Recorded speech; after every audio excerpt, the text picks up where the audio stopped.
Chapter 9. The Cottage in the Bay. We came to the end of the path. The bushes made an arch over our heads so that we had to bend down. I stood straight again, brushing the rain from my head. I saw that the valley was behind us. We were standing in a little narrow bay.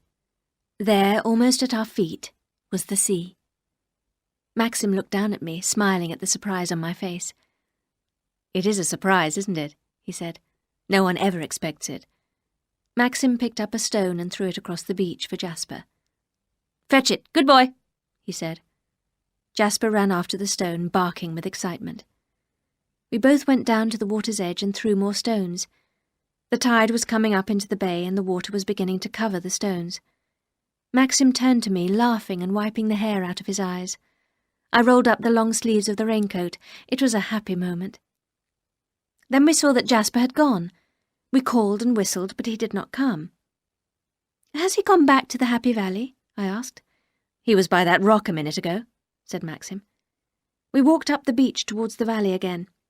"Jasper! Jasper!" called Maxim. In the distance, beyond a line of rocks to the right of the beach, I heard a sharp bark. "Do you hear that?" "He's gone over this way." I began to climb up the wet rocks. "Come back," Maxim said sharply. "We don't want to go that way." "I must get him," I said. "He may be hurt."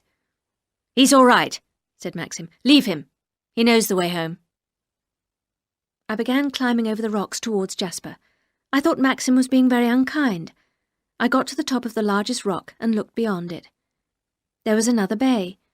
A small stone wall across the bay made it into a small harbour. In the bay was a green and white buoy, but no boat. The woods came right down to the shore. At the edge of the woods was a low stone building, a cottage or a boathouse. There was a man standing on the shore dressed like a fisherman. Jasper was barking at him and running round and round. The man took no notice of the dog. "Jasper!" I shouted. "Jasper, come here!" The dog looked up, but he did not come to me. I looked back, but I could not see Maxim. I climbed down into the bay, and the man looked at me for the first time. There was something strange about him. He had small, stupid-looking eyes. His face was fat and round, and he had thick red lips. "Bad weather, isn't it?" the man said with a stupid smile. "It's not very nice weather," I said. "Come on, Jasper. We must go home now."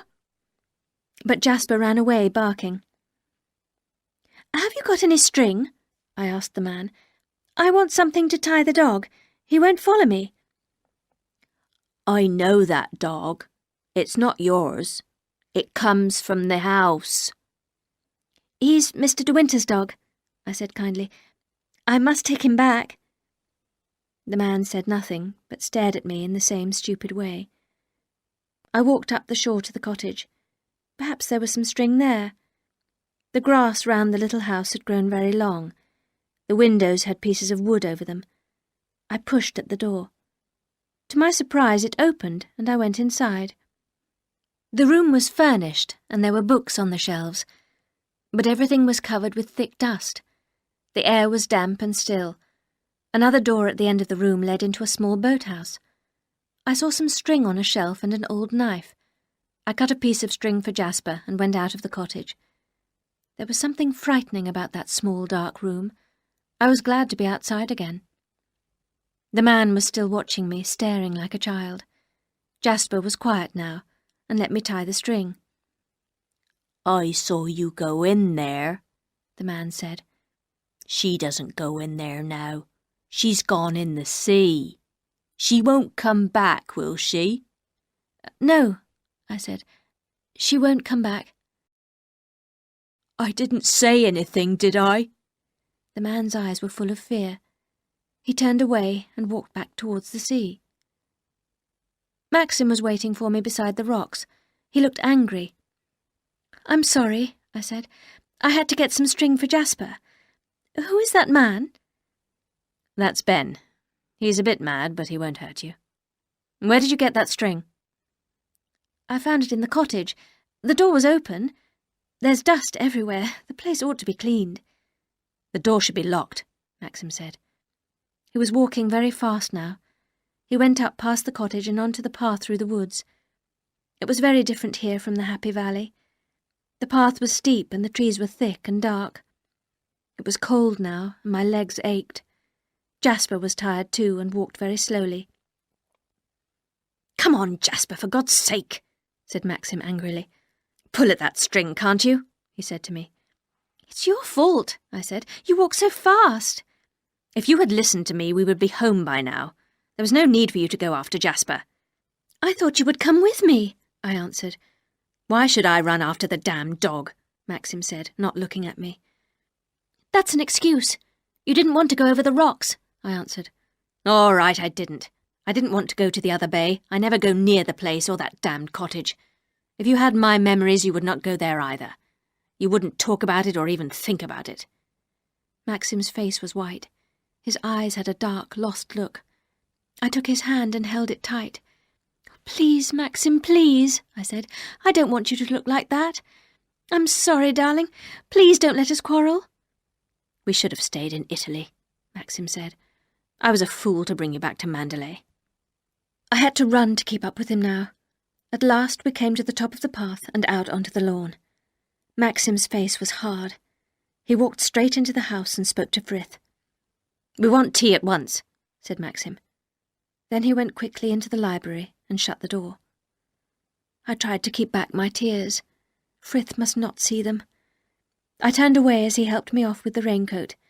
He picked up a handkerchief. "Is this yours, madam?" he said. I put the handkerchief in my pocket and walked slowly across the hall to the library. Maxim was sitting in his usual chair with Jasper at his feet. I walked across the room and knelt down by Maxim's chair. "Don't be angry with me any more," I said. Maxim looked down at me. "I'm not angry with you," he said. "But I've made you unhappy," I replied.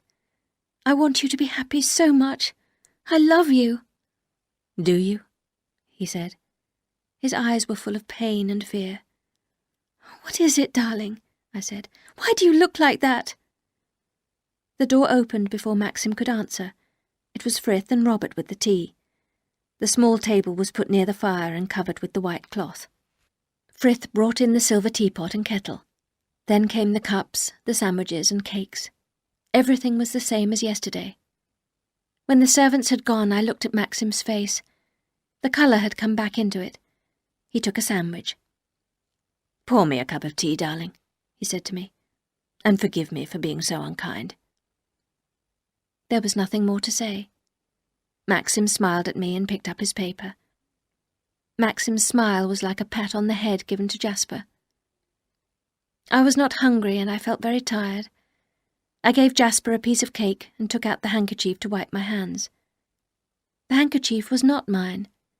It must have come from the raincoat pocket. There were some letters in the corner, a tall R and DW. It was Rebecca's. The raincoat, too wide, too long for me, must have been hers too. Rebecca had worn that raincoat. She had left the handkerchief in the pocket. I could smell a scent I knew. I shut my eyes and tried to remember what it was. Suddenly I knew. The scent on the handkerchief was the scent of the flowers in the Happy Valley. Was there nowhere I could escape from Rebecca?